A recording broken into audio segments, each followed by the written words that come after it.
Qurban etqim ana bugün bir kun qaldi. Quloqlarim qizib ketdi, cho'qim gapim bo'ldi. Yiroq yaqin tuqqanlarni ko'rgim keldi. Qishinglarda bo'lgan bo'lsam yaxshi edi. Yo'qlab qo'ying ota-onamni ildemas.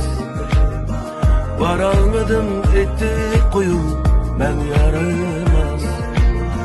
Hazırgıça gözyaşlarım vuramaz. Ata-onamga bo'lib olmaz. Qarab qo'ying ota-onamga yolg'iz qoldi.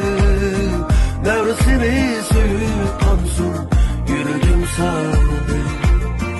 Birazgina sözüm kaldı, sözüm kaldı. Tomurimda kan sileninki. Tomurimda kan sileninki.